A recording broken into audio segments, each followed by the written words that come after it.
Hello and welcome to Cars at 100, and on today's review I have a very beautiful 2018 Dodge Charger GT all-wheel drive.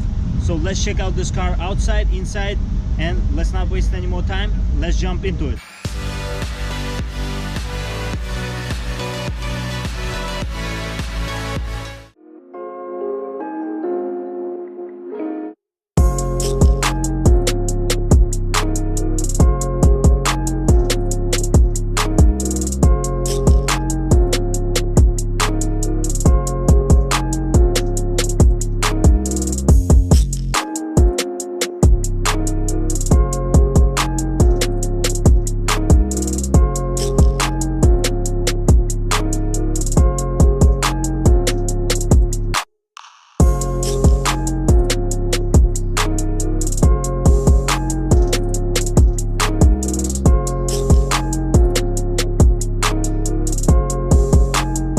In order to enter this vehicle, you have this very nice Dodge key fob.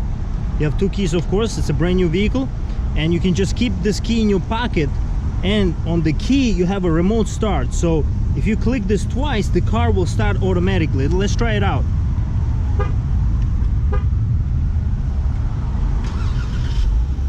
And just like that, car will start up. And you can keep this key in your pocket, lock by pressing this, and unlock by the sensor behind the door handle. And just like that, you can enter the vehicle. And as you can see here, this car has cloth seats, so you don't get the leather here. This is cloth material, and you have a leather on top of here as well. This is leatherette material, and you have automatic up and down for the windows for the passenger and for the driver, and no automatic up and down for the back seats, for the back passengers. And as you can see here, good controls, good accented chrome around. You have very good door opener. It feels somewhat cheap, but it's a very nice durable feel at the same time. You have rubbery soft touch material on top here. You have very nice overall design, but you also have a Alpine sound system. This is bass sound system that comes with Dodges. Good speakers housing. You have a gas cap opener here. You have a cup holder here, and you have some pockets here as well.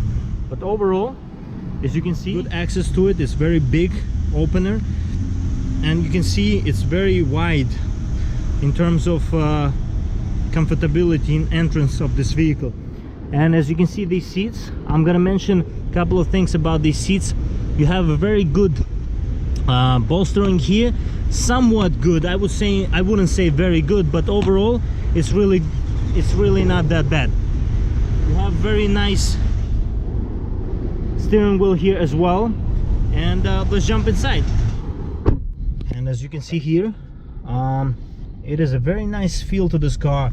I really like these gauges in front of me here. Very nice steering wheel. You have very good pedal shifters behind the steering wheel. You have a very good bolstering on the thick rim steering wheel. Very good pronounced bolstering on 10 and 2. Not flat bottom, but still a very appealing steering wheel. Very nicely designed. We have a very good Dodge logo here. It's redesigned Dodge logo with two stripes. Actually, you have two stripes in the back as well. This car has all-wheel drive, so this car comes with all-wheel drive option. Very good infotainment system here. Let's turn this infotainment on, and as you can see here, you can control this like this. You have here media, you have climate, you have app controls, phone, you have settings. Very good in terms of touch. Very nicely, it responds very well. Very good response to the touch. You don't have any controls here below. You just have two cup holders and a storage. You have very nice badge over here, as you can see. You have also 12-volt power outlet here as well. There are no USBs here. You have USB options here. You have two USBs here. In the storage. You have a very good coin holder here, and you have a storage here that includes another 12-volt power outlet.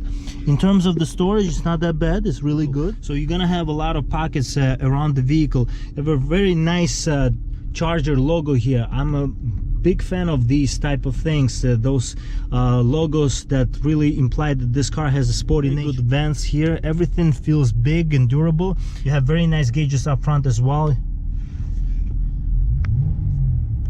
and car feels powerful. This car has 300 plus horsepower and almost 300 pound-feet of torque. Is the steering wheel, of course, and you have controls in the back as well. This controls for the sound and infotainment, and you have both on the both sides of the steering wheel here. Very nice super track pack option here, which you can go to by clicking this. That will take you to different options here. The options will be like launch control. That's really nice. You can engage launch control. You can set the RPM just like on all high performance Dodges like Hellcat. This is really good option here. You can also go into sport mode setup.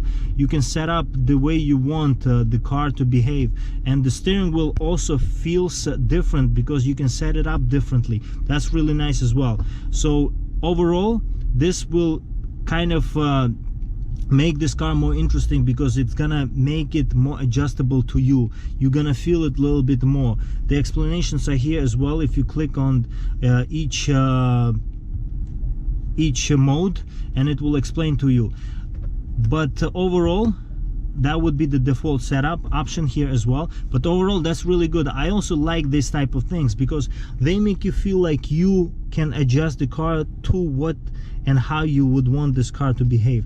You have a sport button here as well that will turn on. The sport button gives you a little checkered flag over there that will make the car a little bit more sensitive in terms of the throttle and behave a little bit better because it's gonna hold the gears in terms of the sporty nature of this car. You have the option here to control the middle screen there as well.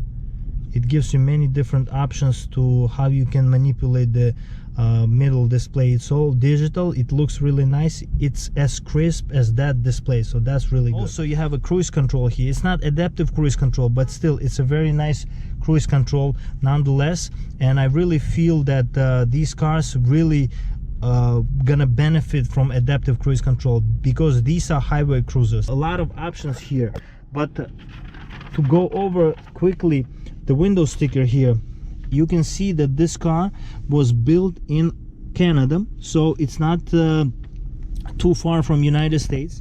You can pause the video at any second to look at these options, and as you can see here, the total for this car is $36,630, and that includes many different standard options as well as the optional equipment, but overall really good.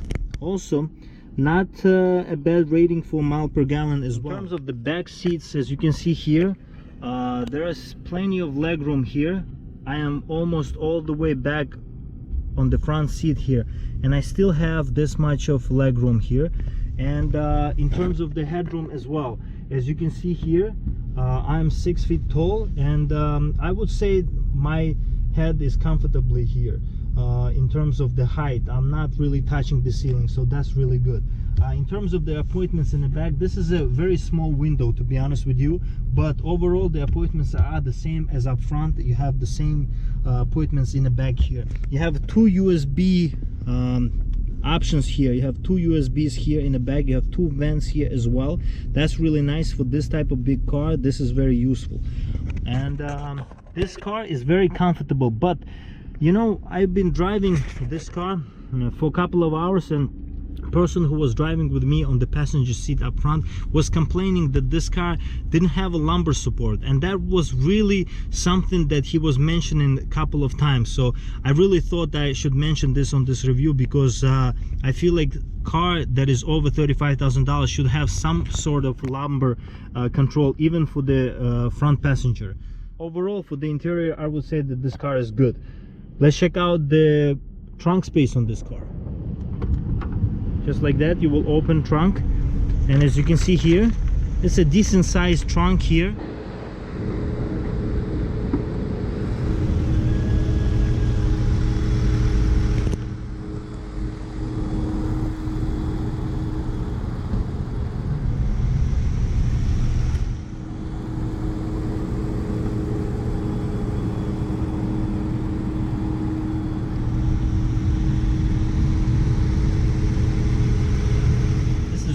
GT V6 version of Dodge Charger.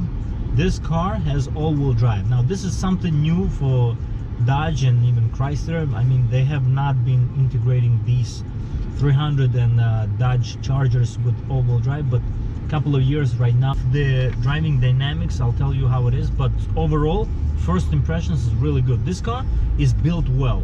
It doesn't crack, rattle, it doesn't creak when you go over the bumps. This car also comes with a super track pack option where you can adjust steering wheel, engine response, and throttle basically, and transmission. This car overall is, in terms of driving dynamics, is really nice. You know, you wouldn't say for $38,000 car that this car is, you wouldn't say that this car has so many options for that price. So that's a big deal in my opinion. Another big important thing is this infotainment screen in front of me. It's really nice. You know, I see everything clearly. You have a very nicely and clearly viewable GPS. Also, you have paddle shifters here. You can adjust these paddle shifters and how they work in sport mode or without. So there's adjustability here to this car in terms of the options. This car has all-wheel drive. This changes the idea of this car with all-wheel drive features. Hopefully in future, just like a Jeep Trackhawk has all-wheel drive with a supercharged 6.2 liter engine that produces 707 horsepower. I hope this car has the same kind of future, that what is gonna have the all-wheel drive option to compete with BMW M5 and E63 that it is really supposed to compete. So Dodge Charger Hellcat perhaps might be all-wheel drive in future.